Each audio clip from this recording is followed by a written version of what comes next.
right? Everybody's got some good food, you're feeling good. All right, so we're gonna have everybody shuffle in, take some seats. If we're short chairs, we can find some more chairs, but we're all friends here and we're in a big tent, so you can filter in past somebody and grab a chair. So hi everybody, I'm excited to welcome you to the second day of ANHD's 11th Annual Community Development Conference, right? Which is around Fight Forward. So we are fighting forward here in Brookyln. There we go. Yeah, see, Brookyln. we're a little bit of a rowdy borough. My name is Brookyln Williams. I'm the Executive Director of the Association for Neighborhood and Housing Development, ANHD. And I'm very excited to finally get to see many of you in person because I started in January 2020. So for some of y'all, this is the first time we've finally gotten to meet in real life, right? Al Scott and I have been emailing, talking, and we were like, oh, we're real humans. It's great. So it's as part of this year, as part of me coming into ANHD, we really, as a team, thought about taking the time in COVID to think about what we wanted our conference to be. And so this year we've reformatted our conference and moved our programming out of Manhattan corporate ballrooms and hotels into our community and community spaces, so into our streets, right? And this was really about asking, like, what are we ANHD about? What are our members about? And how can we use our conference and our conference dollars to really better support our members in our community? So our first conference event was hosted in Astoria at the Museum of the Moving Image. And today we're excited to be here in Bedford-Stuyvesant. And the next two events will be in Morningside Heights and Mott Haven in the Bronx, and on the Upper West Side in Manhattan at Riverside Church. Part of what we're doing in this is prioritizing MWBE contractors and vendors. So you'll hear a little bit later in my remarks about who we got lunch from and some of the ways that we're trying to use our money differently. I want to thank the amazing ANHD staff and board members and sponsors who have supported this event. You'll hear from Scott Short, our board treasurer. I know Aneta will be on the panel. She's on our board as well. Michelle Neugebauer, I think, is here. But it has been really the staff and the board's amazing support in an unprecedented transition that has allowed us to be a team that's continued to flourish as a community and in the work that we do. So I really want to thank them. I want to give a special thank you to our sponsors, especially our movement leader sponsors, Citi. Where are these guys? Citi, there we go. To our community conveners at Goldman Sachs. Our neighborhood defender sponsors, Wells Fargo, and our lead law sponsor, Goldstein Hall. And I think it's important to say, you never know how sponsors are going to respond to you when you say we want to break away from doing the way that we've done things for years and try something different. And I'm really appreciative that our sponsors, especially Citi, was like, let's figure this out, and we're here to help and roll up our sleeves and try to do this with you. So really want to thank our sponsors. I want to thank the East New York Community Land Trust for the free event bus tour.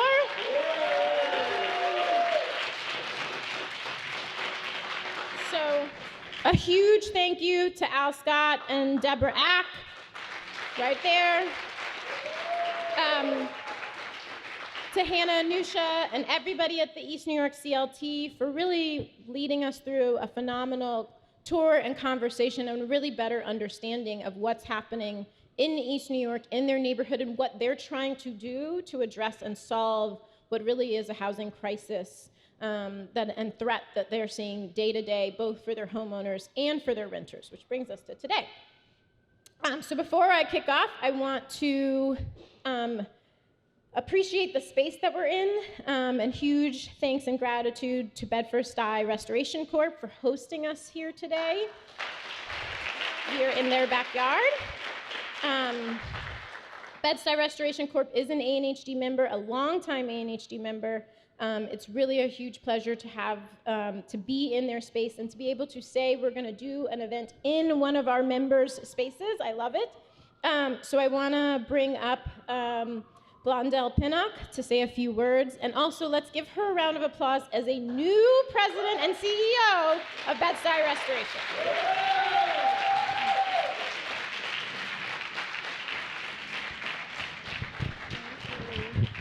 Thank you, Barika.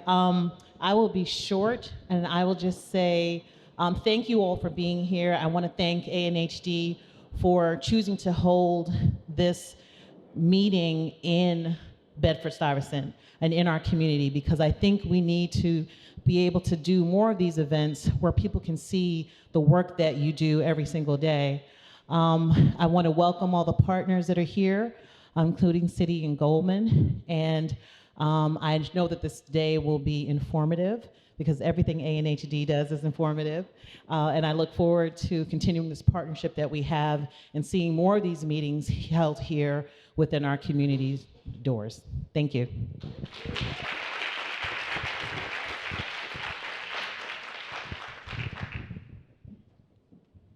Thanks, Blondell.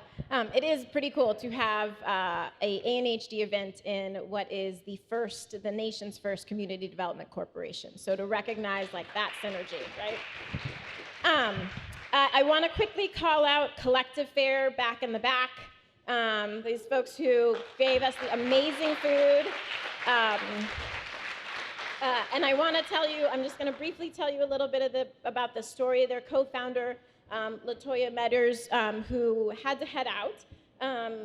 Collective Fare's mission is to create, collaborate, and sustain equitable initiatives surrounding community food systems, food security, workforce development, and the necessary changes needed towards food sovereignty.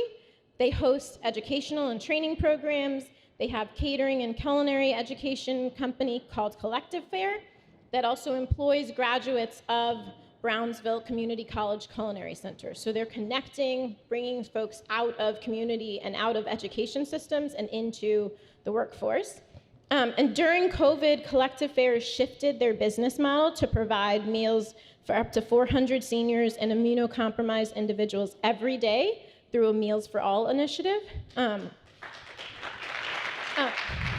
So for us, it has been important in this conference, and it's amazing to be able to support somebody like Latoya and like Collective Fare as a part of how we are using our dollars to give back to community. And it really is a holistic process. Latoya is also a member of the steering committee of the Inclusive Growth Initiative, so participated as a key member in a 2-year project convened by ANHD, the New York Employment and Training Coalition, and the Regional Planning Association, RPA, to really figure out a blueprint of how we can do inclusive growth for New York City across sectors. So not just in housing, not just in small business, but like she is a small business owner and she is providing jobs and she is helping train people, and right? And so how do we use our money for that?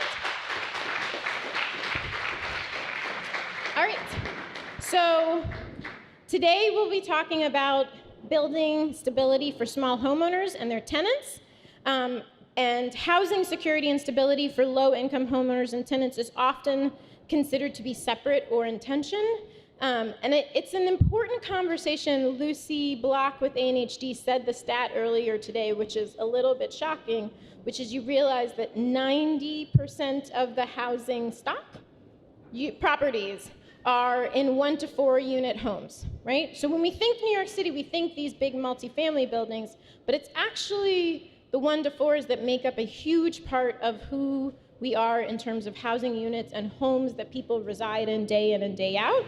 And for many Black, Latinx, immigrant, and communities of color, owner-occupied homes with rental units are both the most viable option for both affordable home ownership and affordable rental units, right? This is a key, and I will say personally, I live this every day. I am a renter in a 1 to 4 unit home owned by a Black family that is a intergenerational wealth homeowner, right? That's how they are making it work, and it's how I am making it work. So I understand this as seeing it on my block, and also seeing somebody come in new and have a $2.3 million home, and seeing all of those things happening in the same block. And I think this is some of what we heard amazingly from the East New York CLT and really trying to think about what this means for us as a housing community. So these small homes present challenges for financial security, for safety, but also offer pathways for thriving, community-controlled housing. So the panel will examine how those shared challenges and interests create solutions, and what are some solutions for this unique stock, and what we can do and how we can think about what this means for both owners and renters alike, because they're living in these units, living under these roofs, and living on these blocks and communities together. So how can we, as a housing community, think about solutions and policies and ways to support them together? I want to invite up Scott Short, ANHD board member and CEO of Riseboro Community Partnership. Scott is our board treasurer and has been quite an amazing trooper throughout these 2.5 years to really support me and the team. And Scott's going to talk a little bit about Riseboro's work on their CLT.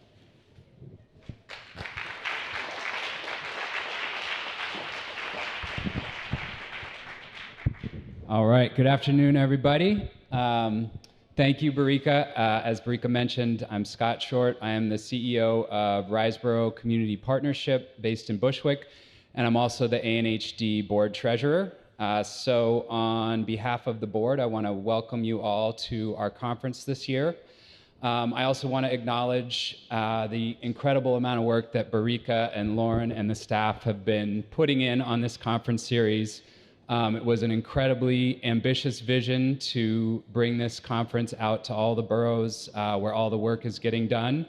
And they're pulling it off amazingly with such a small staff, and that's really the hallmark of ANHD. The amount of work that they are able to get done with a small staff is just never ceases to amaze me.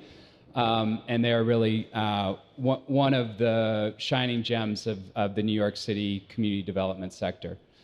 I also want to thank Blondell and Bed-Stuy Restoration for hosting us. Bed-Stuy Restoration, as you guys know, are the OGs of community development, and all of us in Brooklyn are walking in their footsteps. So thanks so much for hosting us today.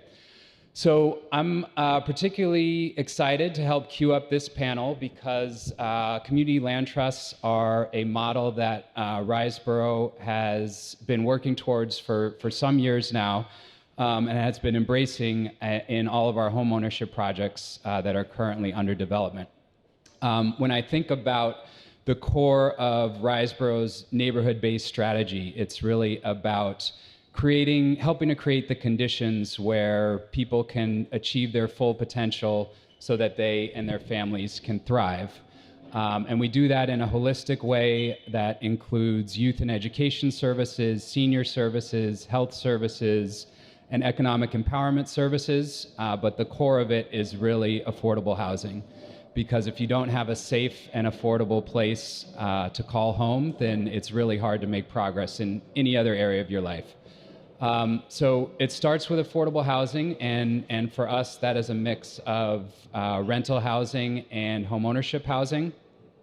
And we've become really interested in the CLT model because of what we've seen happen in the homeownership market in the neighborhoods where we work, predominantly Bushwick and other neighborhoods of North Brooklyn that have really been quickly gentrifying over the last decade plus. And although we have built thousands of homeownership units, 2- and 3-family homes dating back to the 90s through the partnership model, what we've seen with those homes as restrictions have expired is that they are selling for 6, 7, 8 times what they originally sold for. And although that is a great way to build wealth within the community, because a lot of the homeowners who originally bought those homes were community members, what we're also seeing is that a lot of those community members, after selling, are moving to Florida, moving to Pennsylvania, moving to New Jersey, and that wealth that was built up is leaving with them.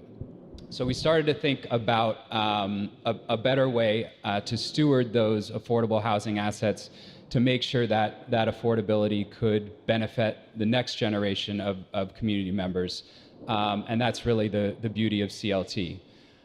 So you're going to hear a lot more about it on the panels to come in terms of the technical details. Riseboro currently has 2 projects that we're working on. One is a scattered site co-op that is 17 buildings that we co-developed with UHAB.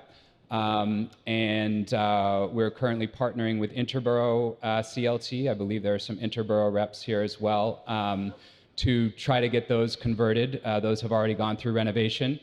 And then we have another new construction project that's hopefully going to break ground by the end of the year through the city's Open Door program that will also land in the Interborough CLT. So we think that this is the right model for the future, again, to ensure that our public investment of dollars goes further by helping not only the original homeowners, but the homeowners that are yet to come in these spaces. And we're really excited for the future of CLT. So I know we're going to have a great panel, and I will now pass it back to Barika to introduce everyone. Thanks.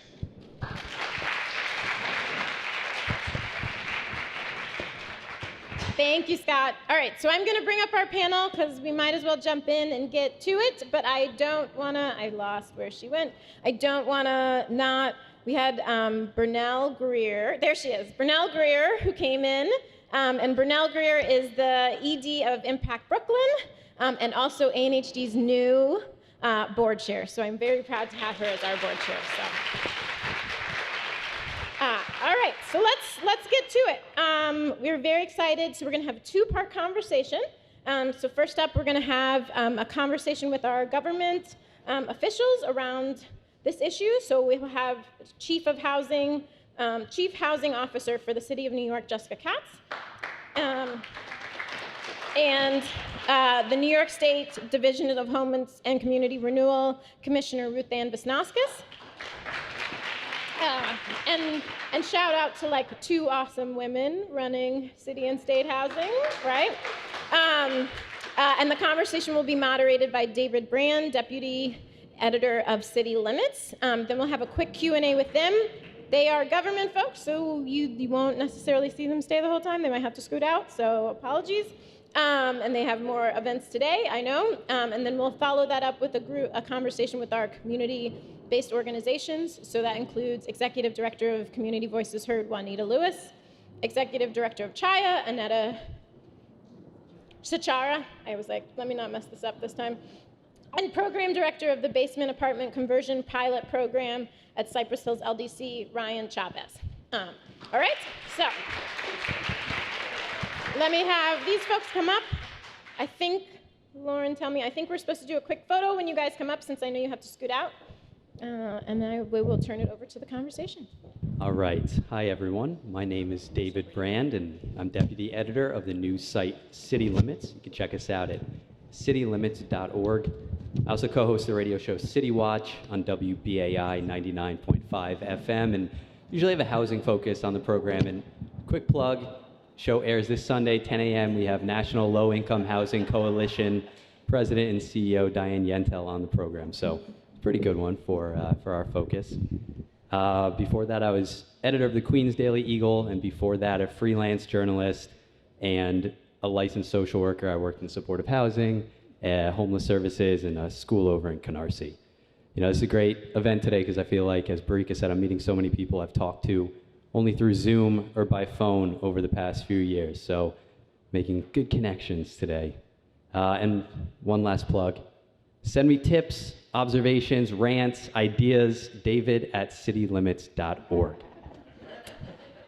Okay, today's event, as Barika mentioned, and as the bus tour demonstrated, focuses on small homes, crucial components of our city's housing stock. Small properties, as you've heard a few times today, make up over 90% of residential properties in New York City and 1/3 of all housing units. And I think about my own experience in New York City. Most of the apartments I've lived in have been small homes, the owner living on the bottom floor, immigrant owner living across the street, constantly getting pitched by speculators asking to buy the property. So as we know, very important part of New York City's housing stock. But as we've seen over the past 2 decades, widespread foreclosures, especially affecting owners of color and their tenants, usually people of color and immigrants themselves, have hit New York City hard. We've also seen rampant speculation. Private equity firms build large portfolios of small properties, driving out existing tenants who have no right to a lease renewal and no protections against major rent increases. Investors flip properties with the value skyrocketing, leading to higher rents and to displacement. At the same time, investors are turning owner-occupied homes into rentals, further reducing homeownership opportunities. And if that's not enough, an existing source of affordable housing, basement apartments, remain in the shadows, creating dangerous situations for tenants and driving landlords and renters to keep their head down or risk penalty and immediate vacate orders. Plans to bring basement apartments up to code have stalled, and we were reminded of that last year after Hurricane Ida killed 11 people trapped inside basement apartments. Clearly, New York City and state need more government intervention to address our worsening housing affordability crisis, which includes the city's small properties with 1 to 4 unit homes. So we're fortunate today to have the two people tasked with solving those problems sitting here with us. We have Commissioner of the New York State Division of Housing and Community Renewal, Ruth Ann Visnaskis, and New York City's Chief Housing Officer, Jessica Katz. Yes. All right, brief introduction of New York State Homes and Community Renewal Commissioner and CEO, Ruth Ann Visnaskis. In February 2017, former Governor Cuomo appointed her Commissioner of the New York State Division of Housing and Community Renewal. She was appointed as President and CEO of the New York State Housing Finance Agency, the State of New York Mortgage Agency, and the New York State Affordable Housing Corporation. Those state agencies comprise New York State Homes and Community Renewal, as we know, HCR. She previously served as HCR's Executive Deputy Commissioner for Housing Development, where she was responsible for strategic leadership and oversight of multifamily housing finance programs, among other agencies. Prior to joining HCR, she was Managing Director of the Housing Advisory Board for the Robin Hood Foundation, New York's largest poverty-fighting organization, and she also held several key positions at the New York City Department of Housing, Preservation, and Development, including the role of Commissioner from September 2014 to February 2015. Chief Housing Officer Jessica Katz oversees the city's housing agencies and affordable housing strategy. And this is a newly created position under Mayor Eric Adams to break the silos that have plagued New York City's agencies when it comes to housing and homelessness. Her portfolio includes HPD, HDC, NYCHA, the Mayor's Office of Housing Recovery Operations, and the Mayor's Office to Protect Tenants. She was most recently the Executive Director of the Citizens Housing and Planning Council, or CHPC, an 80-year-old research and advocacy organization focused on housing and planning issues in New York City. And at CHPC, she led a policy and research agenda that included projects such as basement apartment conversions, a new lens for NYC's housing plan, resident decision-making at NYCHA, equitable code enforcement, and other initiatives. And before CHPC, she was with HPD as well, where she most recently served as the Associate Commissioner of New Construction. So, you know our panelists? Let's get to some of the questions here. So we often focus on multifamily developments and especially rentals, but small homes, as we have established, extremely important parts of our city's housing stock. So Commissioner Visnaskis, I want to start with you.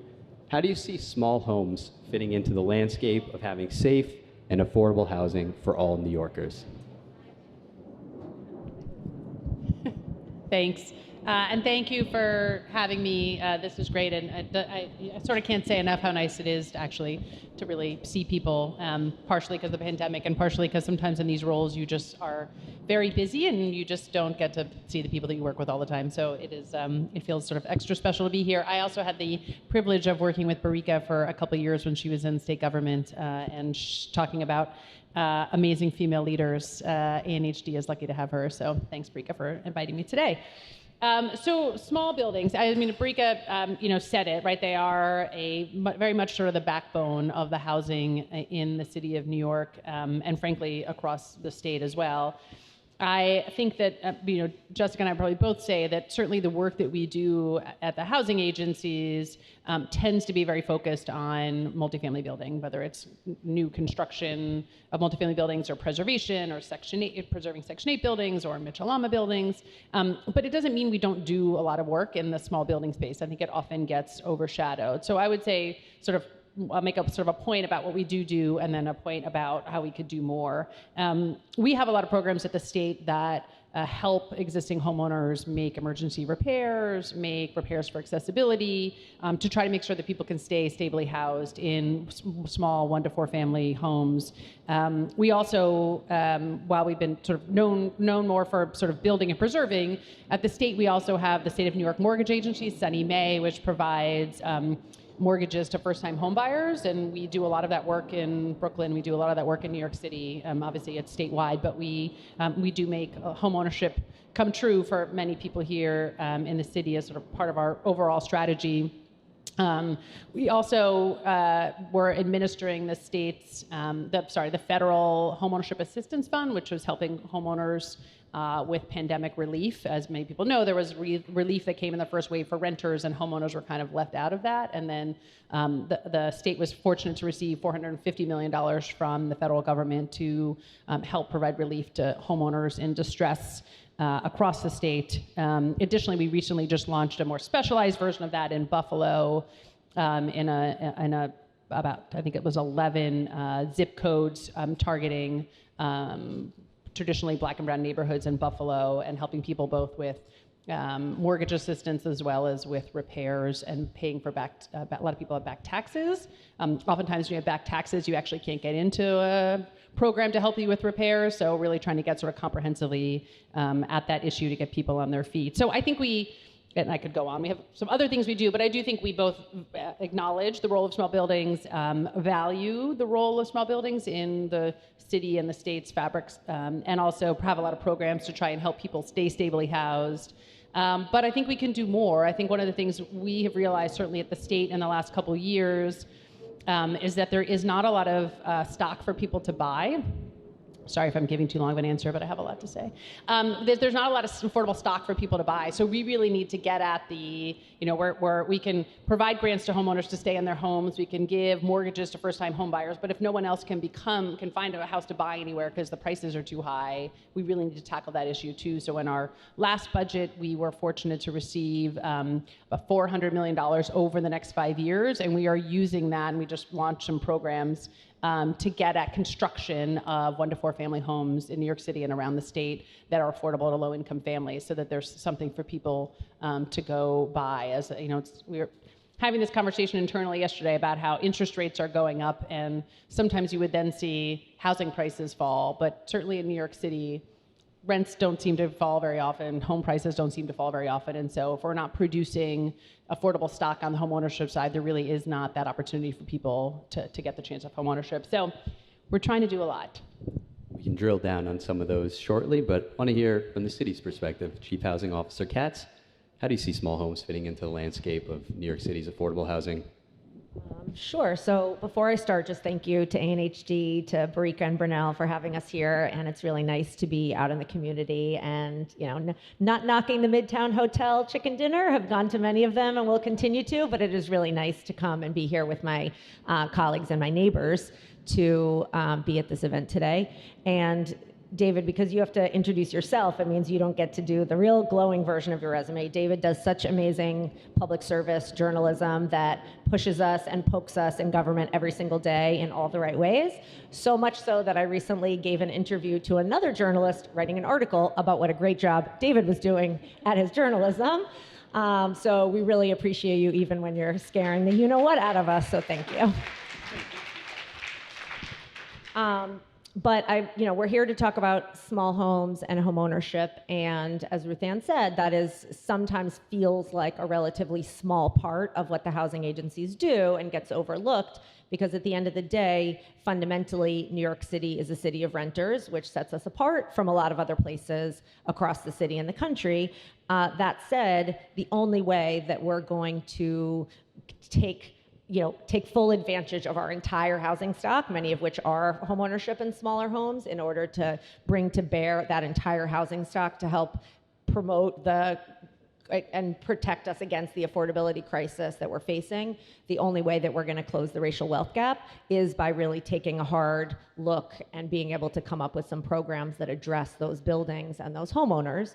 After the mortgage crisis, we saw a huge reduction. After some years of progress in the black rate of homeownership, we saw a huge reduction in that in New York City after the mortgage crisis. And I think there's a real fear that we'll see another dip, if not more than a dip, in light of COVID. And we really need to bring all our tools to bear to make sure that that doesn't happen. So one of the important pillars of the new housing blueprint that we released back in June, when I started in with the Adams administration back in January, are a suite of programs to help existing homeowners stay in their homes and maintain their homes, to reduce the brain damage that it takes to be a homeowner in New York City and all the different permitting processes and repair processes and all the different agencies that you have to go to even know what your responsibilities are as a homeowner and to meet them, and to be able to bolster new homeownership here in the city. So we have about $44 million that we committed under the blueprint towards our homeownership programs. They include down payment assistance programs for first-time home buyers, which we're expanding substantially through our Home First program. We also want to bring, as Ruth Ann said, more homeownership opportunities, because the down payment assistance program will be very difficult to roll out if there are not opportunities for affordable homes that people to buy. So we have an open door program, which is that production program for homeownership, which has been historically something that we focus less at the housing agencies in New York. And for existing homeowners, I think one of the major ways that the homeownership rate fluctuates in New York City is by existing homeowners, as several people have talked about here, bailing out of the New York City market. So really making sure that we have resources, a help desk for homeowners to understand what their resources are available to them, what their responsibilities are, and how to smooth that pathway a little bit, to make sure that we have homeowner repair programs for people who fall behind and really need to maintain their homes, to make sure that they can hang on to their home for longer and continue to build that intergenerational wealth, as well as making sure that some of the vestiges of the mortgage crisis that we're still managing in New York City, we have a dedicated staff focused on zombie homes, which we're trying to make sure don't get snapped up, and making sure that we have as many ways that we can support CLTs as possible. And then finally, the issue that's near and dear to my heart, and I know a lot of folks here in the front row, is around basement apartment conversions. So that's one of the places where, it's one of the rare places in New York City housing policy where property owners and renters are not quite pitted against each other in the same way that they are in the other parts of our rhetoric. It's a place where you often see multiple generations of immigrant families renting to one another, helping someone get on the bottom, literally the bottom rung of the housing market and working their way up, and a place where the homeowner themselves can manage to get a foothold to maintain that home if they've been struggling to get a little bit of extra income.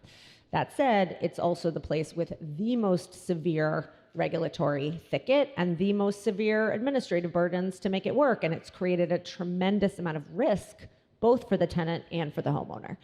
So that's a place where, myself and my former life, along with many of you in this room, have really been focusing on for a decade. I don't know how many more people are gonna have to drown in their basements before we really make a solid dent in it, but we're here and committed to figuring out the best way to make that work, and that's gonna take all the levels of government to work together to try to make that happen. So that's the final point on small homes. Well, let's continue talking about basement apartments and accessory dwelling units. Commissioner Wisniewskis, yesterday at a Citizens Budget Commission panel on land use, you said you should expect to see housing as a big focus as we go into Governor Hochul's State of the State. This is, dependent on Hochul beating her opponent Lee Zeldin in November, and we should note that Lee Zeldin voted not to certify the results of a free and fair election, which I think is a modifier we should always use when we talk about anyone running who was in Congress at that time. But so let's assume that she wins. Give us a preview. What policies will the Hochul administration pursue to help small owners especially as it relates to basement apartments and accessory dwelling units? Sure. Are you following me around? Do you know I was at CBC yesterday? I'm always logged on Twitter, so can't log off. Yes, look, as I said yesterday, affordable housing is very near and dear to the governor's heart. And she, when she was the lieutenant governor, was at housing events all over the state. And she has been a sort of a fierce advocate in that role and continues to be in this role. As people have heard me say, if you've ever seen me at an event, we just finished our first 5-year housing plan and started our next one. We got $4.5 billion from approved by the governor, approved by the state legislature. It's an enormous investment over the next 5 years in affordable housing. So I'm certainly proud to work for her as an advocate for housing across the state. She also last year introduced in her budget sort of 2 land use issues, one of which you mentioned, but I'll mention them both, around transit-oriented development and around accessory dwelling units. Neither of which were received very well. They are complicated issues, and it's a big state, and not everybody is supportive of them. I think on the transit front, just to talk about that for a second, certainly the state is making huge investments in transit, whether that's north, south, east, west, and really feel strongly that there should be density and housing around those transit nodes. It's places that can handle it, and it's great access to jobs for everyone who gets to live in those places. So I think we'll continue to be talking about that. On accessory dwelling units, we, in last year's budget, we got $85 million for accessory dwelling units, both for legalization of existing and also creation of new. We just recently put that funding out to be applied for by municipalities and nonprofits across the state. So we do a quick plug for all the organizations and state and localities in the room. Please apply for that funding. We see both, obviously, the legalization of existing as not only sort of a moral imperative given the deaths last year, but also a necessary part in New York City of sort of regularizing and acknowledging what we all know exists in all the basement apartments. But we also see it from a land use perspective as something that's really great for folks who have homes who may want to add a unit in their apartment, whether they want to move in that unit and let their children live in their larger home house space, or whether they want to rent it out, or they could be renting it to their child, who we sort of see in Long Island lots of people who can't afford to come back and rent in places where they grew up. There certainly is a lot of jobs out in Long Island, and people would like to be able to live proximate to them. So I think our goal in sort of pushing for accessory dwelling units was both on the legalization of existing, but also allowing there to be new ones created that really creates affordability and stability for people who may be aging in place in their own homes and don't necessarily want to downsize outside of their town, but frankly just want to move into their attic apartment and let their kids or someone else live in their house. So we believe strongly in those options for folks. And I think to your sort of question about what can we hope to see, we're really trying to, and this came up yesterday in the CBC conversation, to look at, and I think Jessica sort of alluded to this as well, it is so hard to develop. It is so hard to own. There's so many regulatory barriers. I'm looking at Scott. I mean, I think every project that Riseboro does probably takes 3 years in the making to get a shovel in the ground. And so I think we're trying to think creatively about regulations, about land use, because we need more housing. We are, I think the number is 300,000 units down in New York City. We build 1 house for every 5 jobs that we're creating in the city. That's not sustainable. And not only is it not sustainable, it creates so much pressure on the housing market that translates to an affordability issue that if we don't start digging our way out of that with creative, expansive solutions to it, we're not going to alleviate any of the pressure in the market that we feel right now. So, we have 100 people here who want to see this happen, who are involved in this sector. We have people on all sides of government who want to make these apartments legal. We have owners who want it. We have tenants who want it. People have died because of flooding. What is it really going to take? And if you had like a magic wand, you said, we're going to make tens of thousands of units safe, we're going to bring them up to code this month, what would that take? I'll say one thing, and then I think Jessica probably could add to this. And this is, the answer I think you would all expect is advocacy, right? People need to, legislators, whether it's city council, Senate, assembly, they need to hear from people. This is important. When we came out last year with an accessory dwelling unit proposal, all we got was negativity, was you're overriding our rights, you're overriding local zoning, you're gonna, force people to do things. None of it was that. It was really about creating choice for homeowners who want to create an accessory dwelling unit or legalize one. But that voice wasn't really heard in the conversation. And, as Jessica said, typically there's a lot of renter conversation that rises to the loud level. There's not as much on the homeowner sphere. So we want to be able to work with advocates and work with communities to make sure that that voice is heard and that legislators really hear that this is important for people and they want it, because that's where it's going to happen, is whether it's at the city council or the legislative level. We need a lot of changes to ease a lot of these burdens. Do you want to add to that? Sure. Yeah, I'll just second that I think, especially in times of scarcity, which arguably this certainly is, that the tendency can be to kind of retrench into everybody's kind of specific interests. And I think the idea of housing, we have a great advocacy community around the housing industry, less so around housing. And so really just making sure that voice is around housing for people and not just the sort of affordable housing machine that we do really a decent job of making sure that we have some advocacy around, but that voice just isn't there. And as Ruth Ann said, there's plenty of voices who are saying you're forcing me to live in a 2-family home, we're not doing that. And just the ways in which this normalizes what I think a lot of people learned during the pandemic, which is it's nice to have a little income stream on the side if things go wrong during a pandemic, or it's nice to have grandma come live in the apartment above the garage when the school suddenly decide to shut down. Just the day-to-day ways in which this is normal and is the same kind of apple pie as single-family homeownership is, which we have 100 years of mythology around how perfect and wonderful and American it is. We don't have that same thing for how an ADU sort of has that same feeling. So hopefully we'll get a groundswell this year. Well, I want to shift and stay with you, Chief Housing Officer Katz. How can the city stop private equity from scooping up homes or investors from swooping in and either flipping houses or buying owner-occupied buildings and turning them into rentals?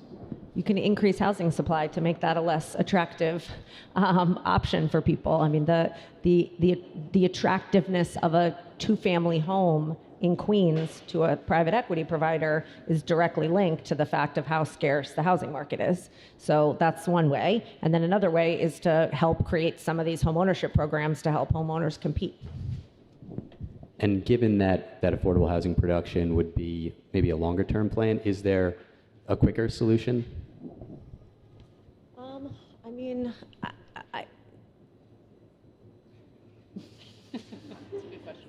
it's a good question. This is why you're great at your job. I think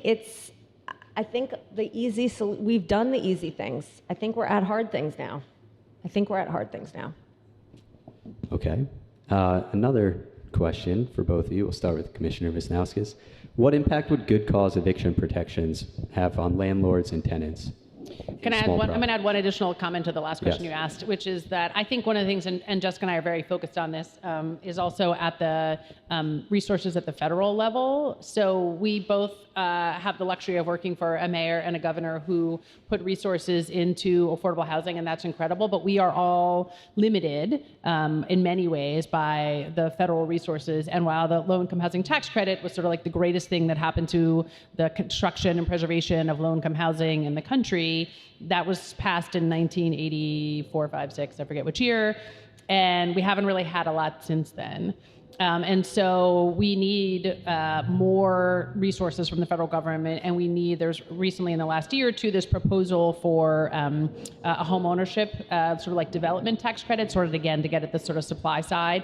And there was a lot of momentum around it, but like many things in the federal government, it just sort of didn't move forward. But I think we're at a sort of a pressure point on so many fronts, whether it's sort of the land use front, that it can't take us 4 years to get projects constructed. We can't have, we have to find a way to, and Barika wrote this editorial, the great one this week, but how to get to yes in land use and in developments in the city. And we need the federal government to continue to innovate with us, because I think on the ground, and I think this is true for everybody in this room, the industry and renters and homeowners, we are a scrappy bunch in New York, and we make a lot happen with what we have, but at some point we're sort of out of crumbs in the corners to just sort of keep at our existing production, and we need that production to be 1.5 or 2 times what it is. So Jessica goes to DC, I go to DC. Back to my prior comment about advocacy, everyone should be bugging their congressionals for additional resources because they are really real, they are really meaningful, and they have the ability to provide a level of change that people, I think, would feel in a way that we felt for a long time, I think, sort of at a steady state, and we need to kind of be like at double that in order to meet the need. So I'm not avoiding your question about good cause, but I would say that advocacy, federal resources, whether it's 1 to 4, it's true for homeowners, for 1 to 4, it's across the board. We need more, or else we're going to sort of stagnate a little bit. All right. No, sorry, good cause. What impact would good cause eviction protections have, and are we going to see the Hochul administration back that or some version of that in the coming year? So I think that there are a variety of sort of I was going to say flavors, but that's not the right term. But there are, good cause exists in a couple other places around the country, and in each place sort of has taken an approach at it that's been a little bit different. We didn't see it introduced last year in the legislative session, so I think.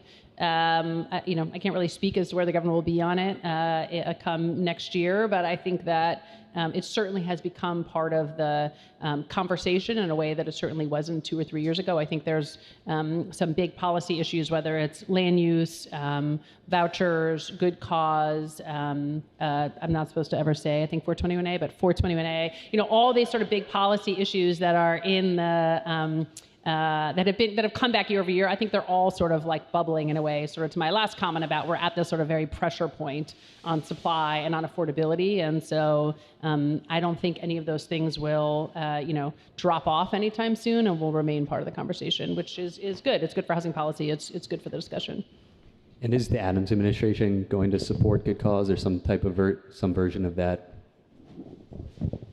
So I think that what we're going to have to get past in the next legislative session, and this is something that I think we're well positioned to do, given that we have a mayor and a governor who want to work together for the first time. And I really can't stress enough the extent to which, even though Ruth Ann and I have worked together for 100 years and been friends for that long, it's not always quite enough to get past having your boss's boss's boss not want you to participate in that partnership. So I think the limits of everyone has always been working together at the ground level regardless, but I think I don't think it can't be stressed enough what a hill that is to climb when you lack that partnership between the mayor and the governor. So I think that's been a huge load off and a huge relief.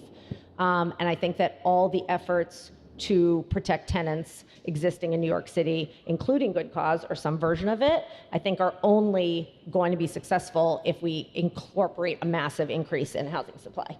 So I think that those conversations are all ongoing together, and over the course of the next 6 months, we'll see where they lead. But I think really breaking out of a false equivalency of building more housing versus protecting tenants, I think is going to be really important. Well, thanks for your responses to those questions. We're going to turn it over to the audience now for audience Q&A. I think there's a microphone circulating.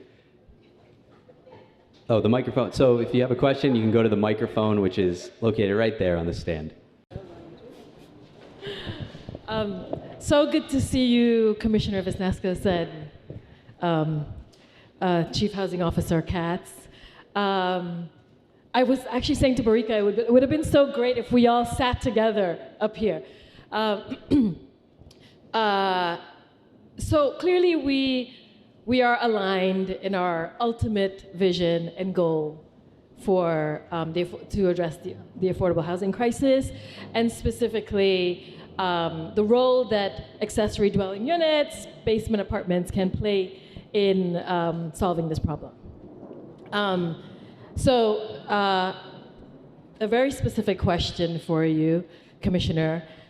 Can we count on the governor to support legislation to allow New York City to move forward with a basement legalization program? And then my second question, and I think it's for both of you, the tax issue. I think some of us feel like whether it's flip tax or some other form of tax issue or program, could stem the tide of investor activity in the small homes market. So I'd be curious to hear both of your thoughts on that. Thank you for the question. Maybe I'll take the ADU one and you can take the tax one, Jessica. I would say on, look, the governor put an accessory dwelling unit bill in last year in the budget. And I think one of the reasons that it was not successful is because there wasn't enough advocacy in the positive around it. So passing legislation is hard. It takes multiple, it takes the legislature and the governor and a lot of agreement, and the legislature is big and it covers the whole state. So we, as you know, I had said, can give, I don't know, 10 examples of how beneficial accessory dwelling units are on personal choice of a homeowner who, again, wants to move into the accessory dwelling unit, wants to rent the, wants to stay in their home, their tax bill is up, it gives them additional income. You know, there's 10 different reasons why, but there are so many voices who are afraid of, there are so many voices are afraid of it, not supportive of it. And as Jessica said, there is an enormous regulatory sort of morass, right, around a 2-family home has to now become a 3-family home, and that means you have to make a 3rd parking space. Oh, it's New York City. Like, where are we going to wedge in an additional parking space in a fully dense build-up, right? So the issues around doing the legalization are complicated. They are not solvable, but they certainly are complicated. And Jessica has spent a lot of time in her prior role and now trying to sort of get at the governmental morass of that. But I think, you know, last year's introduction of it, I think, was hopefully a reflection to everybody of the governor's support for it. And we're hopeful that this year there'll be a lot more voices in the conversation supporting both legalization and creation of new statewide. Sure. So I'll second that. I think we got pretty close last year, right? Aneta, we got pretty close. We'll take another crack at it this year, hopefully with a bigger push that can help us get over the finish line. And again, there's sort of 2 issues at play. One is not let any more people die in basements in New York City. And then the other is a broader housing policy question around housing supply in the New York City region, across the state, and also how to make the idea as American as apple pie that you shouldn't have a teacher who has to live a 3-hour commute from her job, that you should be able to have grandma move in above the garage, that you should be able to move into that space when you lose your job and want to rent out the larger house. I think we sort of we've created this myth over generations around the nuclear family, sort of forgetting that, first of all, most people don't live in that family anyway. And even for ones who do, that's part of a life cycle where the things that happen before and after that 15 years, where it sometimes, once in a while, is mom and dad and 2 kids, there's like, that's not most of your life, even for someone who has what is a very traditional trajectory of their family cycle. So around how to look at what your housing needs are after that happens when you're aging, before that happens when you're getting started in your career, and before you start a family, and for the, frankly, vast majority of New Yorkers who are never in that 2 parents, 2 kids kind of gauzy vision that we've historically had of what homeownership means, and being able to use homeownership for all those different types of families. I think we need to start to create some pitch around that. So to the tax question, you know, there's certainly, we can pull some levers around making sure that something is a little more attractive or a little less attractive. In terms of taxes for equity and predatory equity, I still think at the end of the day, that's going to be a drop in the bucket compared to just making it less attractive to invest in those homes. That's like a relatively new thing in New York City because the value of those homes has risen so much. And I think we have to really try to take like a big swing at housing supply that would kind of bring down the temperature across the housing market altogether. We have another question from Al Scott. Just 2 points. One is I'd just like to know, it's about the money as far as investment in community land trusts, the important role that it plays, and the major impact it can have. What would it take, apart from the advocacy, of course, for New York City and New York State to individually invest in at least $1 billion in community land trusts for New York City? That's one. And then number 2, if you can just dive a little bit deeper in reference when you say increase supply. I get everyone knows supply and demand, that concept, but then what is your more or less the income targets for that specific supply? Would you target the majority of the neighborhood incomes that are truly impacted, such as communities as communities in Brownsville, East New York, where community incomes could range from, let's say, 36 to 40, but we know New York City average median income more than doubles that. So what would it take as, to increase the supply for that segment, that population, so it can have a true impact and it could and it will truly be helpful in our communities? And then also, how can we get to that $1 billion New York State and New York City investment in community land trusts? Thanks. $1 billion for community land trusts.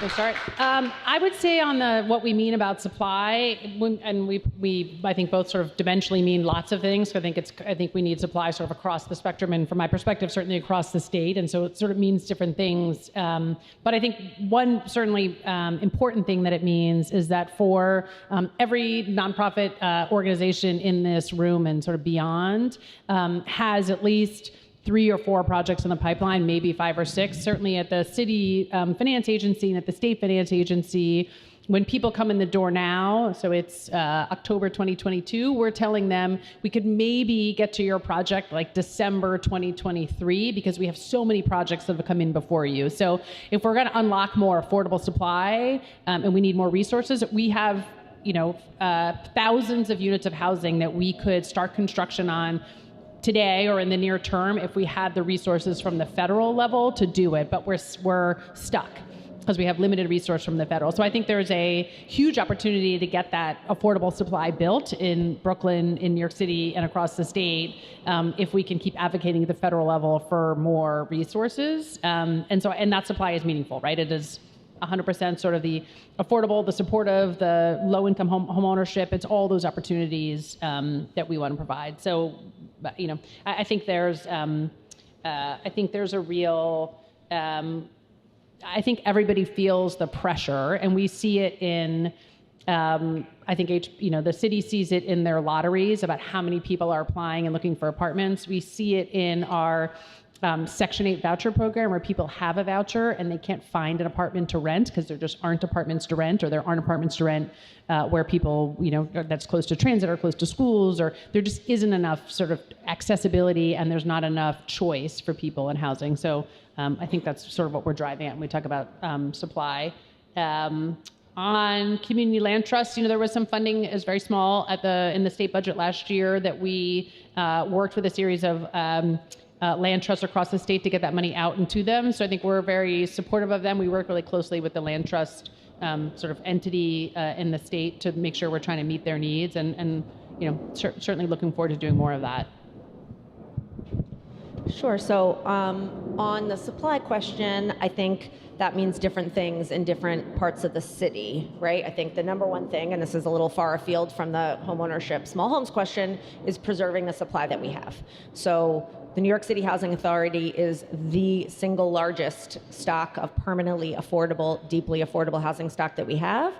We talk about it like it's been around forever, it has, and like it's gonna be around forever, but there's nothing permanently affordable about buildings that are crumbling. So we really need to make sure that that's a top priority and that we preserve that stock, because once we lose it, it will be almost all but impossible to get it back. So that's a really critical piece of the affordability. That's like something like 1 in 8, 1 in 12 New Yorkers live in NYCHA housing. It's the most deeply affordable housing that we have, and we have not taken good care of it. So we really need to make that a priority in terms of the overall affordability for the city of New York and the housing supply. In low-rise home ownership, 2, 3, 4 family homes that we've seen that we historically have not, the business of housing has not historically done much work. It's about accessory dwelling units. It's about transit-oriented development. It's about making sure that basement apartments are legal and safe for people to live in. In a neighborhood like Bed-Stuy, where we are here today, it's about making sure that we create as much deeply affordable housing as we can to make sure to preserve what's incredible and diverse about this neighborhood. And that's the line out the door that Ruth Ann and I deal with every day, where if we had, people are coming up with lots of interesting ideas about where we could build. And I appreciate those ideas, and many are good ideas. At the end of the day, I'm actually not lacking for sites right now. I'm lacking for volume cap and tax credits. I have a line out the door. So we'll welcome any ideas about, oh, we could build here, but at the end of the day, people are getting in a very, very long line that the federal government could pass a tax bill and like shorten that line substantially. And that would be really important. And then in terms of core Manhattan neighborhoods, it's about creating a tax incentive that will build both deeply affordable housing in neighborhoods that really need it, that have great access to jobs and to transit, and also not always affordable housing that acts as a sponge to kind of prevent that wave of gentrification from rippling out across the city. So the supply question is sort of different depending on what neighborhood that you're in.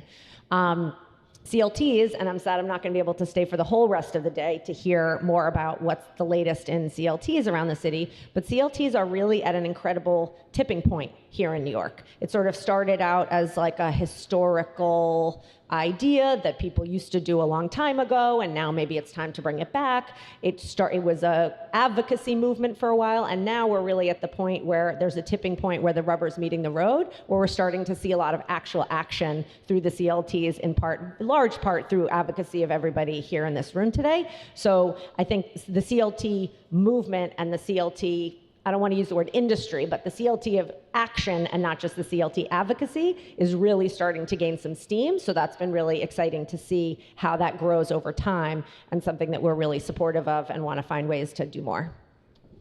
Well, I just got the signal that we have to cut in. I know we have one more question, but maybe we can take that one offline or save it for the panelists, and then we can ask them at a future date. But I want to thank Chief Housing Officer Jessica Cass for joining us today. HCR Commissioner Ruth Ann Wisnowskis, thanks for taking time to talk with us and answering the questions.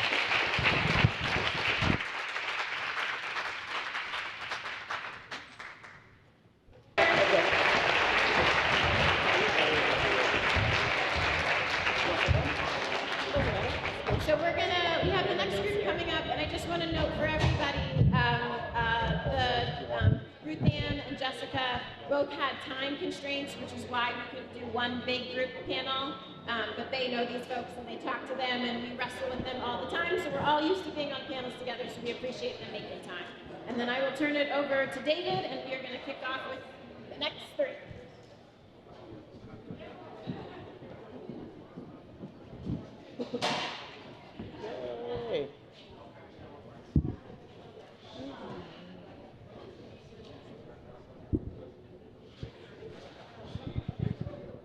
All right, we heard from our government officials who are implementing and overseeing policy.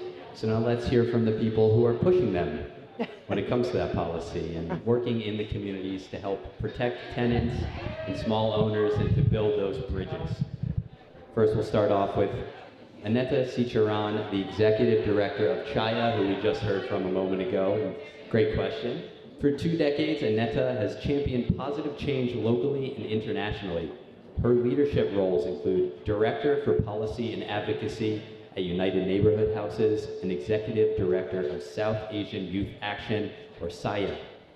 A Guyanese immigrant to New York City, Aneta holds a master's in International Political Economy and Development from Fordham University, a bachelor's in Political Science from Manhattanville College, and executive management certificates from Columbia Business School and Harvard Business School.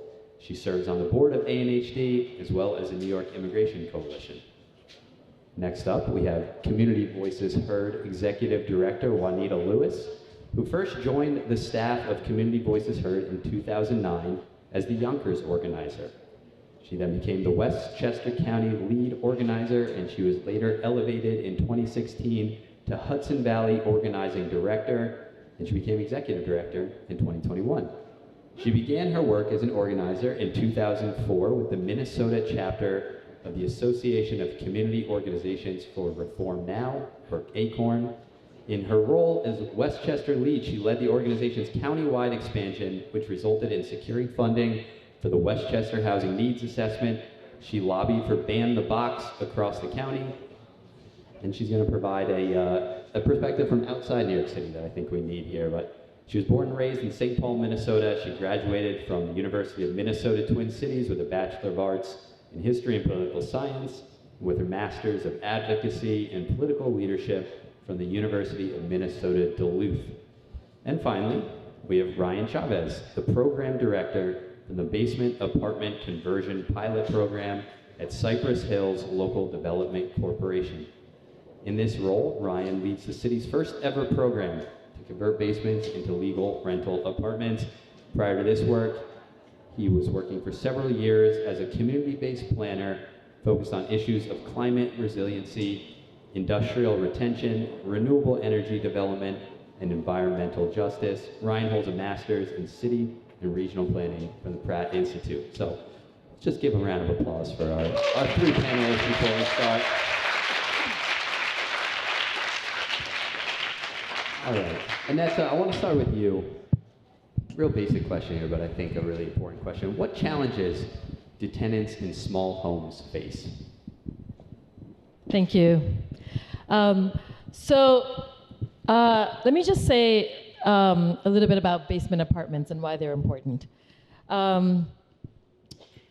So for hundreds of thousands of New Yorkers, a basement apartment is home.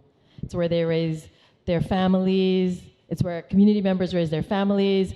It's often an entry point into housing in New York City. My own family started in a basement apartment in Cypress Hills when we arrived in this country. Basement apartments have been an important part of New York City's affordable housing stock, probably from the beginning of this city. However, while many basement apartments are safe and many situations are stable, often they are not. Basement apartments can be unstable and often do not afford the renters the protection such as a lease renewal or regulated rent. Basement dwellers are often at the whims of landlords and well-intended landlords who may be fined for, I don't know, a ceiling height problem or a number of other issues that they were unaware of, and then their only option is to require their tenant to vacate. So basement dwellers are incredibly vulnerable. We also saw in Ida the potential risk and impact, the fatal risks of basement dwellers. And then, I want to emphasize this point about safety. While hundreds of thousands of people live in basement apartments and many are safe, some are not. And that is often not the fault of the intention of the homeowner. It's, I think it was mentioned in the previous panel that in probably all of the advocacy efforts that we are involved in, this is one of the rare times when the two sides are aligned in their vision. And as a result of that, we see this as a really, in a way, it should be a really straightforward advocacy effort, but it is so fraught, and we've been at it for 15 years. So I'll leave it at that. Well, as long as we're talking about basement apartments in particular, let's go to Ryan, who is overseeing the basement apartment conversion pilot program. Can you tell us about the state of that program and what are some of the challenges facing the property owners who are involved? Yeah, absolutely. And first off, thank you to ANHD for organizing this panel. I'm really excited to be able to elevate the work that we've been leading in East New York, Cypress Hills, around basement apartments. The basement apartment conversion pilot program, as you mentioned, is the city's first ever attempt to tackle the question of basement apartments head on. It's a program that was launched in early 2019 under the de Blasio administration. It's a partnership between Cypress Hills LDC and HPD. And what it attempts to do is to guide a select number of homeowners through the entire conversion process from beginning to end. And it comes with financial resources for the homeowners to do this, low interest to forgivable loans from the city to cover the cost of the conversion, as well as the technical assistance, the architects, the engineers needed to come up with viable conversion plans. And what I can do today is to report to you that it is challenging to convert basements into legal apartments under the current rules in New York City. And so what we found is that there are a number of barriers, a number of obstacles sort of built into the rules that make it, at best, very, very, very expensive to bring a basement apartment up to code. How expensive? Potentially, depending on the property, depending on the conditions, in the hundreds of thousands to bring a basement up to code, at best. At worst, physically impossible. So in that way, the pilot has been a success in highlighting exactly what needs to be reformed, right, in order to make this more viable, in order to expand the opportunity to more homeowners across the city. I want to continue on with that because we asked Commissioner Wisnauskas during the previous panel if she had a magic wand, what would make this easier? How could we make this happen much more quickly for many, many more people than the 6 who are in this program? How would you respond to that? Absolutely. And thank you, by the way, for bringing up the homeowners that we're currently working with. I want folks to know that this pilot program, despite what some may think, is not over yet. It is ongoing today. We're currently in the process of trying to get plans approved at the Department of Buildings in order to get our current participants into construction. So this work is ongoing. We're currently working with 6. We were supposed to be working with 40. The de Blasio administration, despite commitments to the East New York community several years ago, slashed our funding in spring of 2020. We have hung on. We have not given up. We thank our partners in HPD for sticking with us as well. But the lessons are really clear. If we could wave a magic wand, there are certain things that the city can do on its own. There are certain rules that homeowners need to comply with that are city-level rules, things like parking requirements, which in many cases prevent a homeowner from even considering adding an accessory unit to the property. It's not possible in many cases under parking requirement minimums. The city has the power to reform that. There are laws at the state level that have made it challenging or too expensive for homeowners to pursue this, and in those cases we need the state to take action. What we can't have is the state and the city passing a hot potato back and forth for years and years to come. That time is done. They want advocacy, they're gonna get advocacy around these reforms. We're happy to lay them out. City level reforms, state level reforms, you asked for it, you're gonna get the advocacy, but we need leadership too.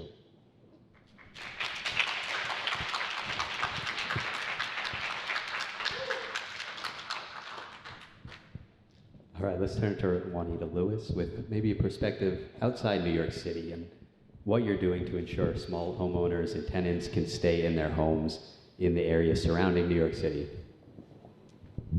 What can be done? Is that a question? That's one of me. Well, what are you doing? And tell us about the landscape there, because I think many of us are familiar with what's going on in New York City, but there's some unique challenges in some of those more suburban areas, right? Yeah. So just so folks know that might not know about Community Voices Heard, so we are the largest Black-led multiracial organization in New York State with 4 chapters across the state. So our 3 outside of New York City chapters are in Westchester County, Orange County, and Dutchess, so Yonkers, Newburgh, and Poughkeepsie. And our membership is made up of majority renters, and some of those renters want to be homeowners. And the challenges that we are seeing are that, so on the earlier panel, it was mentioned that a lot of the apartments that are there are single family units or that are like 1 to 4 rooms in those homes, and that's where people are renting from. That's the landscape outside of New York City. So we're not talking about these massive buildings. We're talking about people's homes that have extra rooms where they're now renting. And the rent, you would think, matches what you would pay in a larger building. So we're saying that a single unit or a single room, a single bedroom is at least, in the city of Newburgh where I live, is at least $1,600. So I just want to say that again, because I see people in the back like, wait, what did she say? No. So it's at least $1,600 for someone to rent in the city of Newburgh. And the exodus that we saw during COVID is now pushing those rents up. So those same apartments that at one point were $1,600 are now becoming $2,400. And they're in communities that are majority low-income to middle working class neighborhoods. And so communities that people that were there, that have been there for decades, are now trying to find housing somewhere else because they can no longer live in a Newburgh or in a Poughkeepsie. So where else are they going to go? And then we're also talking about the challenges around transportation. So if you don't have a car, how are you getting to work? How are you dropping your children off at school? How are you doing all the day-to-day things that need to happen, along with thinking about, okay, I got to not only find a place, I got to pay for the rent, I got to pay for all the moving expenses associated with the rent, and think about how I'm going to take care of my family. And because all of the counties have all these different municipalities within the counties, they all have their own rules around what happens around housing and what is applicable to them. So before the fight that happened in 2019 for the expansion of tenant protections, so I want to shout out Housing Justice for All, because I see someone with a shirt on and we're a part of that coalition, is that tenants outside of Westchester had no protections.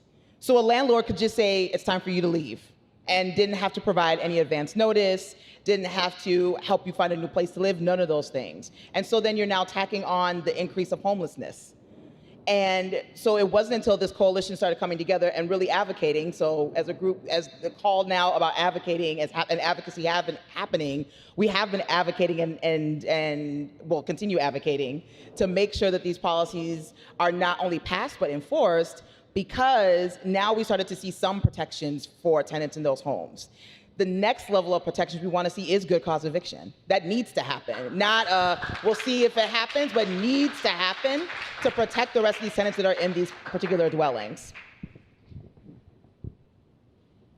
A lot of landlord groups are opposed to good cause eviction because... Yes, they are. So, you know, a theme of this panel and the day's events are how property owners and tenants can work together and find common cause. Do you think there's any way they can find common cause on something like good cause eviction? I had to think about that for a minute.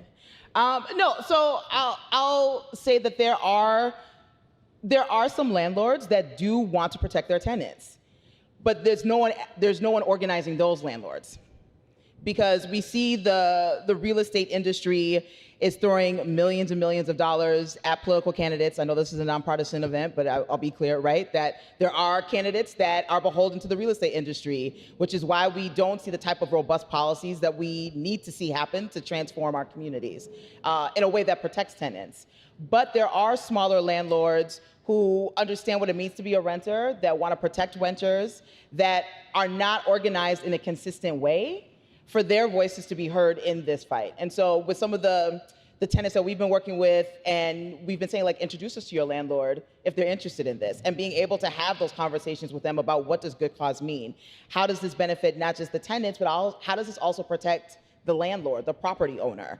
And starting to push back around this narrative of how it's gonna destroy those that have property, which that's not the case, right? And, you know, policy is something that, yes, there are going to be negotiations, and there are opportunities for us to sit down and actually talk about what those things look like, but we have to be a part of the conversations, and we have to be at the table. So I think there is room for small landlords to be a part of this conversation if they really are interested in protecting their tenants and property.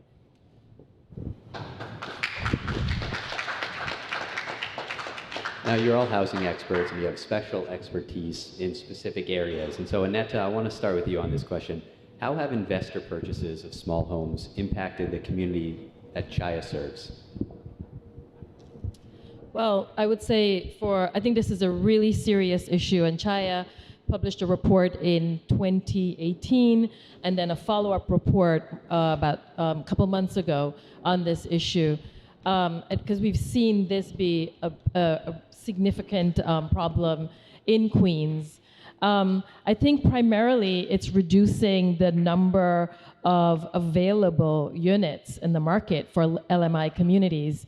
Folks can't afford to buy, they can't compete with an all-cash investor. And when you have an all-cash investor who's put a lot in acquiring a property, and they're now going to jack up rents, and so it's, folks can't afford those rents. And then we see, a furthering of displacement and gentrification. I asked the question of the former panel about the role that a potential tax program could play in addressing this problem. And I do believe that it's not just a drop in the bucket. And quite frankly, if we lose 5 homes, that's significant. Given how tight the market is, we should not be losing any homes to investors. And you're talking about the flip tax, correct? Yeah. Can you explain a little bit more about what that flip tax is? Well, it'll basically make it so, one way in which investors engage in the small home market is to buy a home all cash through, harassment of a potential homeowner who's vulnerable, and then fixing that up and minimally, but making it look pretty, and then flipping it. There's nothing deterring that investor from a tax perspective to do that. And I do think that any small home that is not owner occupied should be in a completely different, a radically different tax level than a homeowner, than an owner occupied unit. We need real programs that disincentivizes this sort of activity. And I do think, yes, ultimately it's a increasing supply would address the issue most certainly. But that doesn't mean that we're not gonna have more investors once there's new homes on the market. The small home was never intended to be a business. It was intended to be homes, period, right? Homes for extended families, homes,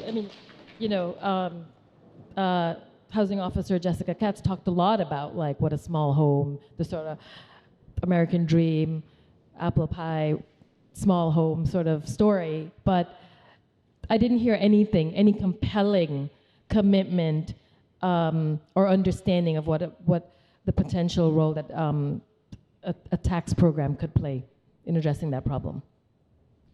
And Ryan, can you talk about the on-the-ground experience in East New York and in Cypress Hills about when private equity comes in or when investors come in? And then, in addition to that, maybe talk about some of the solutions. Absolutely. It's worth maybe taking a moment to paint a picture of the community that we do our work in.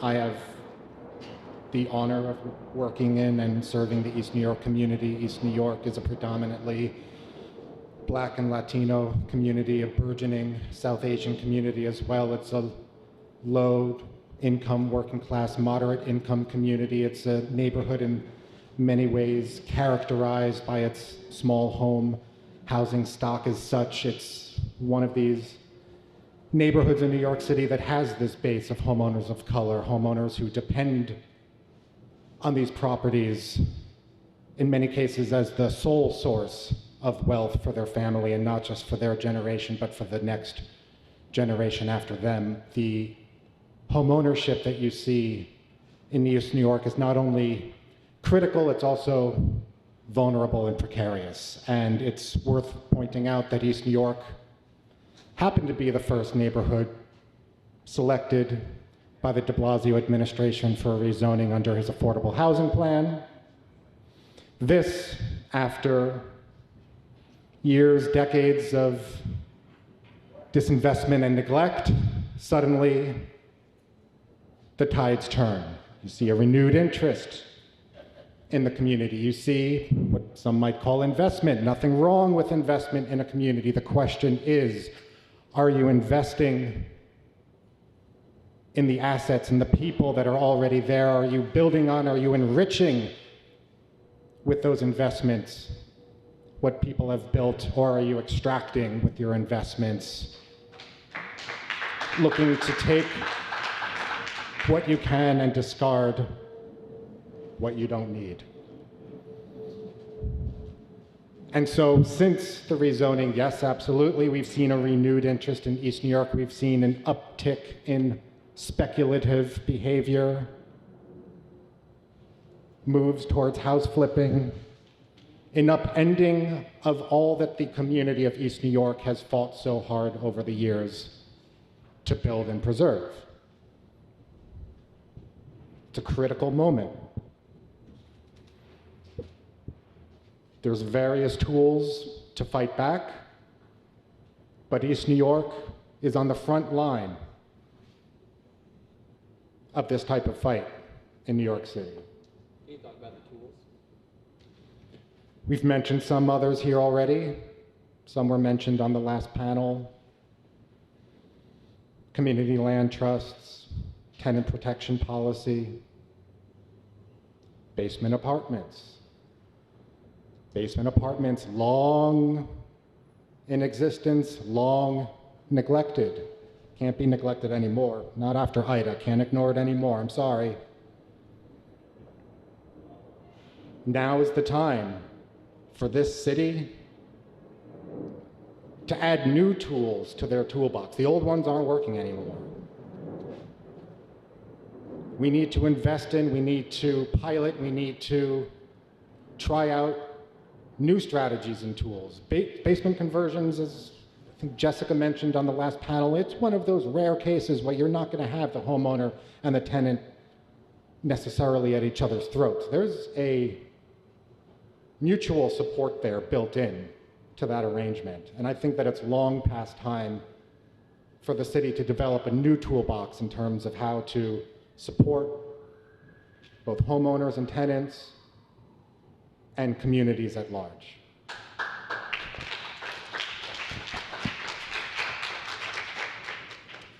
And Juanita, I want to go back to you, talk about the impact of investment on your members. And you had mentioned good cause eviction protections as a solution to keep people housed. But that idea aside, are there any other solutions that you put forth to limit the role of investors, to make homeowners whole, and to keep tenants in those homes at affordable rates? Yeah, no, some of the stuff that we've been seeing, at least in, like I said, in Newburgh and in Poughkeepsie in particular, has been clearly a lot of speculators coming, right? When the housing crash happened back in 2008, 2009, and then things were kind of turning a little bit, the investment or capital was different. So now you had single entities just coming in and just buying up whole blocks of cities. And they were able to get it incredibly cheap and not have any not regulation, but any promise of community investment, right, and community benefits, and not thinking about the communities that were going to be impacted by that, whether displaced or because they were physically already living in some of those buildings, or just because they were adjacent to it, that it just trickles on over and everything else is just now expensive. So there's been conversations about what happens with city-owned properties, who has pretty much like the first right to buy them, and how it's going to be used. There has been conversations around community benefit agreements, right? So we've heard a lot about the supply, but there's already supply that's here that's not being taken care of. And so there need to be policies that protect those that are currently already here, right? So again, going back to tenant protections, there are conversations now in the city of Newburgh City Council about what happens with urban renewal land. This dream that I have now that I started talking about is if we actually did a real analysis of land that was by those who were impacted by urban renewal and found out how much land was in New York State, and actually said, you know what, families who were directly impacted by this racist policy are the ones that get to have access to this land again, because it's their land, right? They were forced off of it all these different ways. What does it look like to build? What does it look like to actually start to build some type of wealth for communities, particularly Black communities that were hit hardest by this? And so now the Newburgh City Council is talking about that. And what does that look like as we talk about home ownership or even tenant protections? Again, looking at community benefit agreements. I know I've been in rooms when we've talked about CBAs, and they are real quick to pit community groups against labor, labor against, Justice, I see him in the crowd, labor against investors, when the reality is, or developers, we all want to see something better, right, in our communities. What can we all get to make sure that community members are center in those conversations? And when you do those conversations, community members need to be a part of those conversations. So, you know, we're an organizing group. Even though I have this new title as executive director, I'm always an organizer. So how am I thinking about my members in the space? How are their voices there? How are they physically in the space saying, this is what I want to see in order to stay in my neighborhoods? These are the kind of policies I want to see to make sure that as a tenant, my landlord just can't push me out, or that families that have been impacted negatively over time, over renewal policies or what have you, actually have the right to come back to their lands and that they're protected by this. So it's an ongoing conversation. You know, COVID hit all of us in all different ways. And so as we've been rebuilding our base and in re-engaging in these conversations, that is the thing that we hear the most. I just want to be able to stay in my home. I just want to be treated with respect. I just want my landlord to fix my sink, right? And not take 2 years. Literally, someone told me they've been waiting 2 years for their sink to be fixed, right? Are there pots of money that are available for small landlords like that who actually want to fix it but don't have the capital to fix it, and want to keep the tenant there at the same rent they were paying, not paying the $2,400, hopefully paying less than 16, right? But actually still being able to stay in their building to improve their quality of life. Well, something that I think unites property owners and tenants often is housing vouchers and the slow pace of approval and making those work. You know, we hear a lot about discrimination against people with housing vouchers. Very real problem, something that the city and state are not cracking down on enough. But then there's another issue, and that's like the administrative obstacles. So I wonder, Aneta, if you want to take this question, how could we make housing vouchers work for owners and tenants? So I would say this is not an issue that Chaya works on directly. I will just say, though, at a sort of very macro level, I think there's just simply not enough vouchers. We have so many people who we're counseling who come to us, who apply, are waiting months. In fact, somebody just texted me this morning saying they know of somebody who's been waiting for 6 months. So I think there's like a real problem with having enough availability. But then there's the other issue where after the Richmond Hill fire, where about 8 homes were destroyed, and I think roughly 30 people were displaced. We pushed hard for some vouchers, and some folks were able to get them, but then they weren't units that they can afford. So it's a problem on both sides. But in terms of like administration, I think it should be fast. People should be able to access vouchers when they need them, tenants. And it should be fairly straightforward and easy for landlords. I mean, it seems like there's just unnecessary hurdles. And then, of course, we're always concerned about immigrant landlords who face significant barriers around, like translation, interpretation, navigating all the rules around accessing and participating in a voucher program, and then also even understanding their responsibilities as landlords. So. And I don't know if either one of you want to address that question. The only thing that I'll just add is the discriminatory pieces to it, right?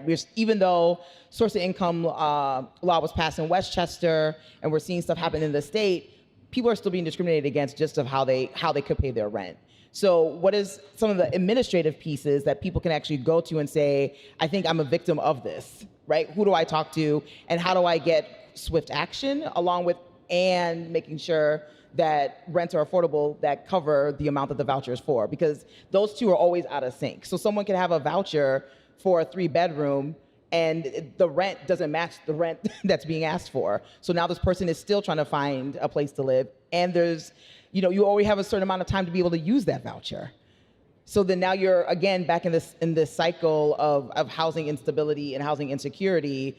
And what do you do when it just seems like there's some very simple, at least I think it's simple, but I could be wrong. I'm not the administrator of this, but it just seems very simple administrative things that can be fixed. Again, going back to hearing the experiences that people have had and figuring out like what needs to be done. And it's going to take all levels, right? There's stuff at the federal level, but the way that they're administered is locally. So what's happening at the city level, what's happening at the county level, and the state level. And Ryan, this is kind of a basic question, but maybe we should spell this out. What are the benefits of supporting both small homeowners and their tenants?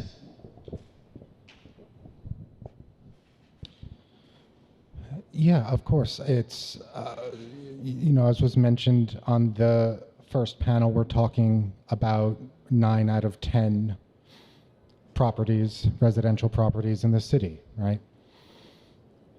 The city is getting too expensive.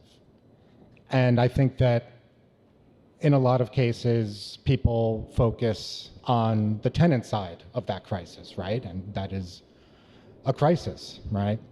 It's too expensive for more and more everyday renters to make it in this town, and there's this sort of image that the homeowner is doing just fine, and it's just not the case.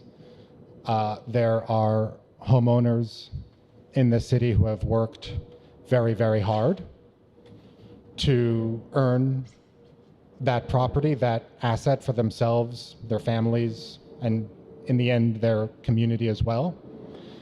And we need policies that target both everyday renters and everyday homeowners. I mean, it's a matter of economic justice. It's a matter of closing the racial wealth gap. If anybody cares about the tale of two cities, you need to be worried about both the affordability crisis for tenants and homeowners. We need policies that support and uplift both. And there are tools out there that do just that.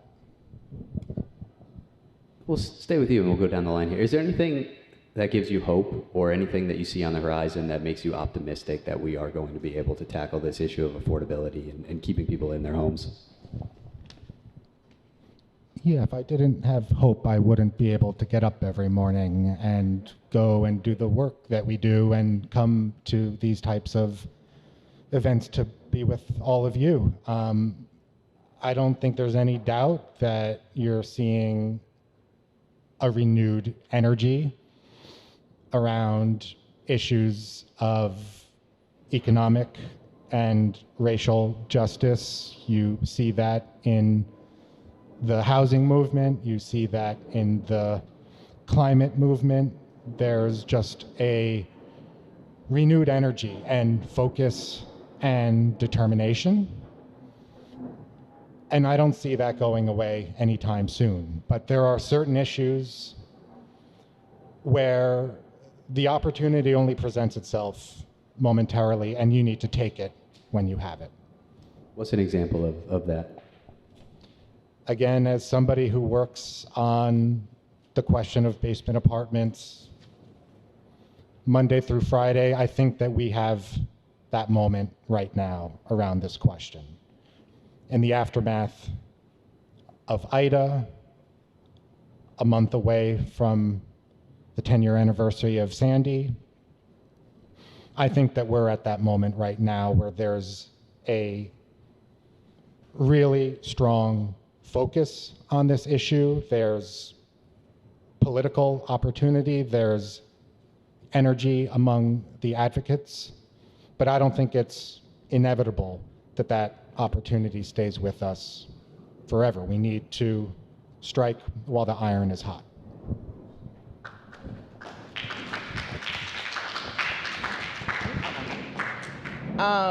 So one, definitely the members at Community Voices Heard give me hope in this, right? Because they are in this day in and day out. They're the ones who are pushing us as staff to have bigger, bolder visions around what transformation could really look like. It's spaces like this, right, with partners like Barika and ANHD and some of you in this room as well, to really think about what does housing affordability look like for all New Yorkers, and wanting to have the real honest conversations and not just moments of just congratulating each other for moments where things have gone well, but actually getting into the real nitty gritty of it. And you know, there is the sense of things just can't stay the way they are, right? People are sick and tired of the status quo. They are, I know our folks, and I think others in this space too, are just like, you know what, this is our moment. Like, this is the moment now to really get bigger and stronger in terms of our organizing, in terms of our advocacy, in terms of pushing the political will or lack of political will of some of others to make some real stuff happen. So that's what gets me up in the morning, along with a good Spotify list of Afro beats and soca, just to be clear, and right, to get you going. But yeah, that's what definitely gives me hope. And Aneta, the same question. What gives you hope, and what do you see on the horizon that you're optimistic about? Juanita, I didn't know we had that in common, soca. All right, we need to talk about that. I mean, I have to say, after the last panel, may I be so bold to say, I was sort of losing hope. I just, and it's been, you know, Chaya's been working on the basement legalization campaign for 15 years. But we persist because we just can't give up. And I think living in the community and interacting with our community members and really seeing their reality every day is, I mean, it's both hope and pressure. I will also say that the young people coming into this work really give me hope.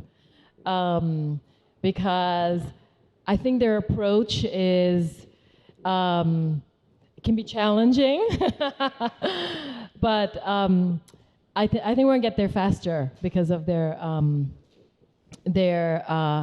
impatience. Yeah, so anyway, I mean, it's hard to be hopeful, actually. I can't say I'm hopeful every day. That's the truth. But we just have to carry on. And I hear that the mayor and the governor have a good relationship. Maybe that's hopeful. So. Well, yeah, the two housing officials sitting on the panel, so I guess that's some indication. Yeah. Well, thanks for all your responses. We're going to open the questions now up to the audience. There's a microphone right there.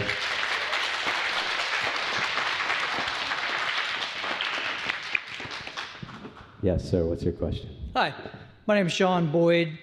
I have a lot of things to say. This has been fantastic. I really appreciate all the things that you're doing and talking about. So I have a two-family house in East Flatbush, and I'm an architect, and I have actually a cellar. It's not a basement, and my mom lives with us in the other apartment building, and basically she's our affordable housing person. And so, I thought I could figure out a design to make our cellar into a basement and do that. So I'm really curious about this idea of the basement conversion idea. And then I also thought, as an architect, I'm involved and want to be involved in affordable housing. And so I thought, is there a way for us homeowners to actually partner up with people like Riseboro organizations and say, hey, can you help fund us to because I have a 100-year-old house, can I fix up my 100-year-old house, make it, instead of 2 stories, make it 3 or 4, and then have you guys like help us out financially so we can then provide affordable apartments inside of it. And then my last, so that's kind of a quasi question there of an approach that I've been thinking about. And then my last question is, I know we're sponsored by a bunch of banks, but I know there's a movement for public banking systems that I'm a big fan of. And I think that public banking would go a long way to help homeowners to actually have real money in their pockets to do things that I'm talking about here. Thank you. That's good questions, really great perspective, so thank you. Who wants to take that on the basement conversion and the redesigning the house for more units? Yeah, thank you for the question. And I mean, I think what you're describing in terms of programs that, you know, create partnerships between homeowners, financiers, technical assistants, I mean, that's exactly what we don't have, and that's exactly what we need, right? The property that you're describing makes it sound to me like it would be very, very difficult at best to bring that subgrade space up to code. But you're absolutely right. There need to be programs designed that allow homeowners like yourself and others to do just that if you want to, right? And that'll involve some reforms to codes that make it either cheaper or just easier to do that. And I'll say reforms to codes that don't compromise the health or the safety of the apartment, that just make it cheaper and easier. So we're gonna get there someday, but we're not at that point today. So there's no actual programs that have partnerships already in place to help homeowners to say, hey, I want to fix up my two-family house and make it 4 stories. I can work with you? Well, that's a different story, maybe. I mean, I was sort of focused on the seller component of your question, which is not there yet in terms of the programs. I think Ryan answered it. We have another question, and now you can ask your question. Sorry about that before. Thought you was gonna cut me off again. Okay, hi. I'm Deborah, and I'm a member of the East New York Community Land Trust, longtime resident of East New York. David, you asked about what tools does the community have, do CBOs and other nonprofit organizations have?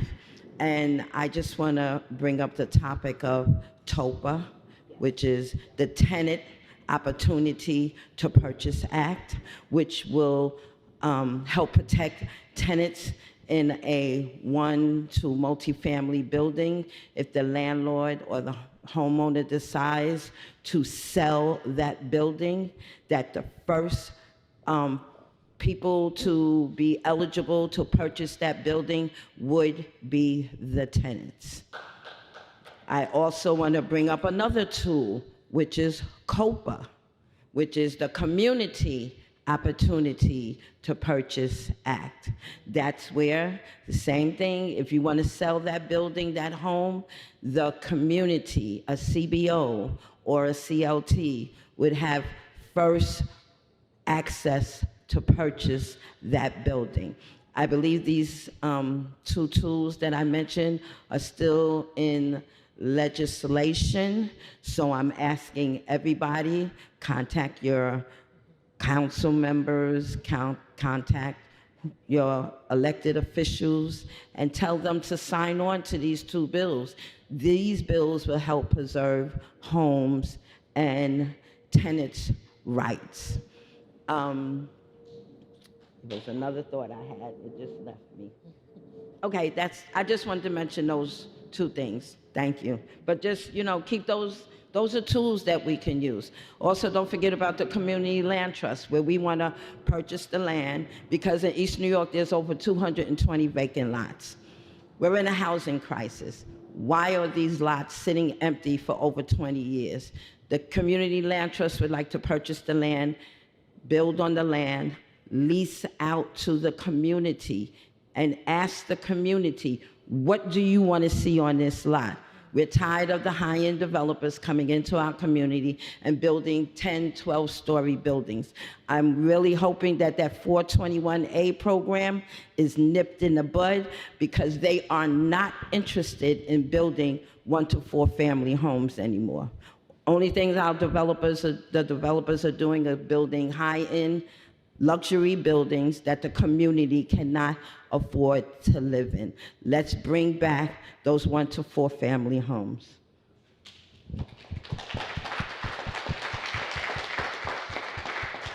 And Juanita, do you want to talk about COPA and TOPA? You seemed excited when you mentioned those. Yeah, What's your question, Deborah? just super quick. So thank you for saying that, because those are two particular bills, just like Good Cause, that didn't move, right? And so when we're talking about pushing our elected officials and advocacy and doing all that work, it's being able to have not just only go to Albany, but to also meet them in district to push them around TOPA and COPA, right? For those those are pathways to home ownership, particularly for communities of color, right? To still be able to stay in their communities and still be here. So yes, thank you for talking about TOPA and COPA. Yeah. And it looks like we have one last question, and then we're gonna end it. So, thank you. My name is Raushon Sharkar Nipa. I'm the community organizer for DRAM, Desh is Rising Up and Moving. I do work with Housing Justice Campaign, and thank you for mentioning the good cause why we failed. I think you got the main point that we never organize our small landlords. And I want to add with you that there are a lot of, cause or a lot of behind things for the good cause why small land will favor the good cause. We never advocate them, we never do the campaign, especially for the immigrant, brown, or working class community. They don't want to lose their tenant, and they don't like the businessman.